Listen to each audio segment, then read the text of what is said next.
I'm Sarah, and at the moment, I live in an annex attached to my in-laws' house with my husband, Harry. While Harry lives in the main house with his parents, I am the sole occupant of the annex. Originally, this annex was a small structure built by Harry's grandfather as a personal project to create a private space. Over time, it has been converted into a living space approximately the size of a room, thanks to my efforts. Initially, Harry and I lived in a regular apartment for about 3 years after our marriage. However, his parents, who greatly adore him, suddenly expressed their desire to live with Harry. In response, Harry, as the dutiful son, declared that he also wanted to be with his parents. Witnessing their emotional reaction, including tears and embraces, I found myself taken aback by the heartfelt scene. Harry and I first crossed paths at work where he was my direct subordinate. When he joined the company midway through his career, we became a couple after 3 years of dating. Throughout that dating period, he resided at his parents' house. It appears that this prolonged stay fostered a sense of homesickness in both Harry and his parents. Stephen, who had been pampered at home, seemed to have never been involved in any household chores. After our marriage, when I suggested sharing housework, Harry appeared reluctant, stating that he had never done any housework before. The problematic aspect was that, despite my intention to divide the chores between us, Harry seemed to have never considered participating in household tasks himself. I sensed a pattern in all of this. Whenever I attempted to involve him in household chores, Harry would feign interest for a brief moment, grow disinterested, and eventually say, "This isn't for me. You're better at this, Sarah. You should keep doing it."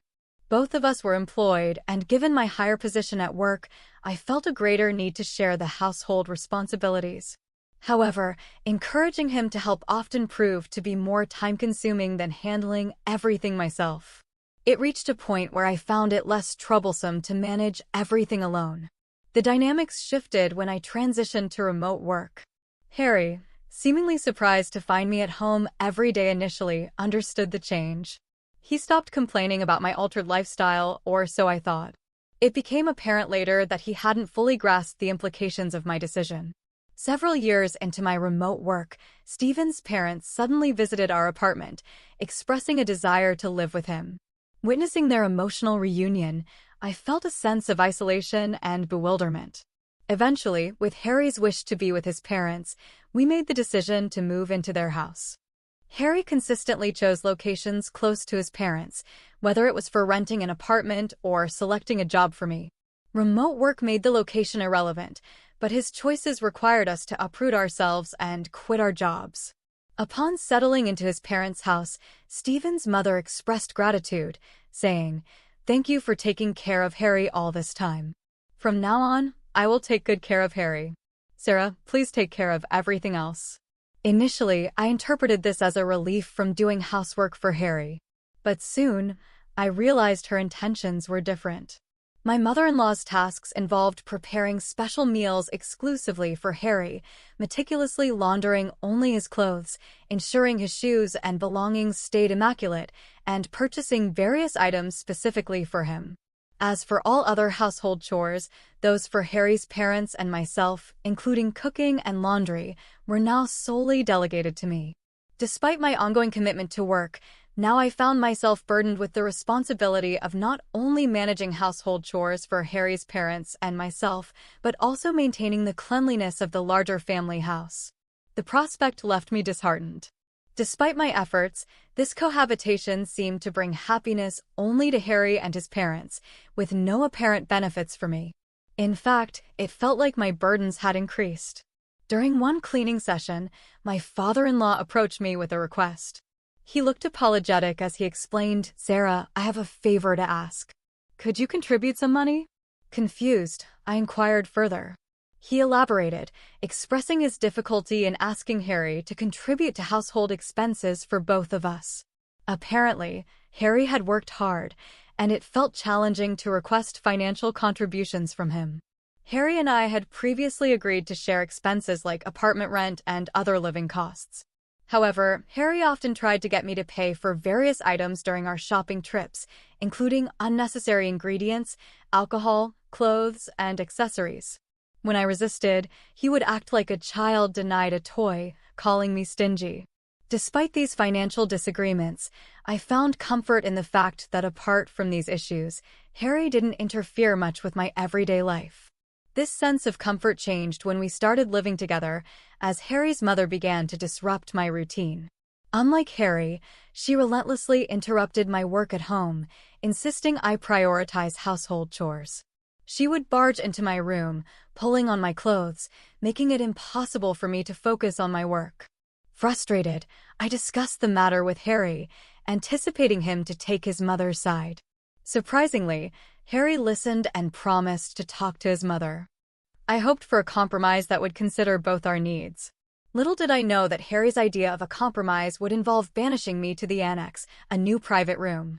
I approached Harry with a question about the hut, jokingly asking if I could even demolish it and build a new house.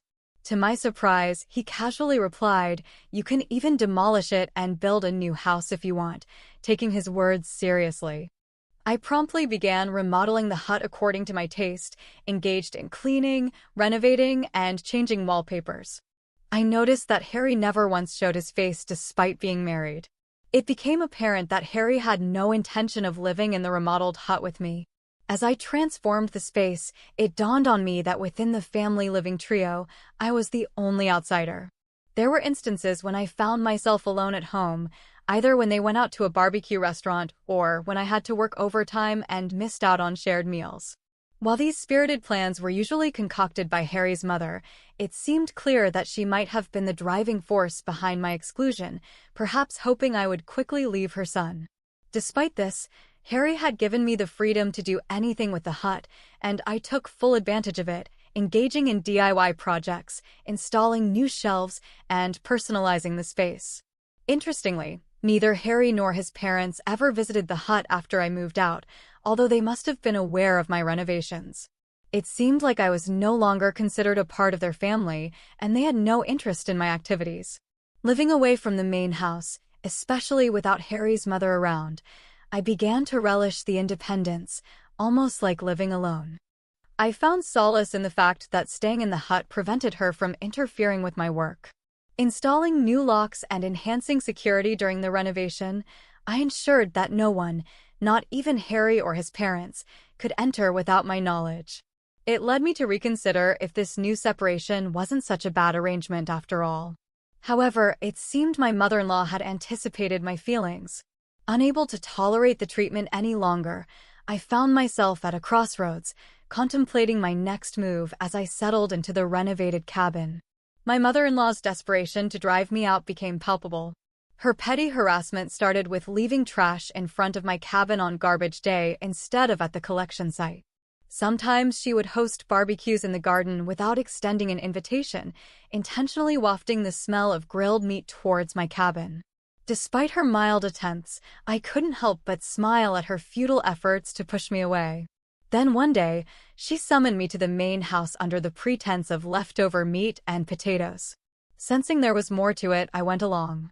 Upon arrival, only she was present, and she placed a single piece of paper on the living room table, a divorce paper. It was clear that the real reason she called me was to present this document. If his mother instructed Harry to submit it, he would do so without hesitation. All that remained was for me to agree, and Harry and I could be divorced simply by submitting the paper to the city court. With a proud expression, his mother asserted, "Isn't it about time you gave up?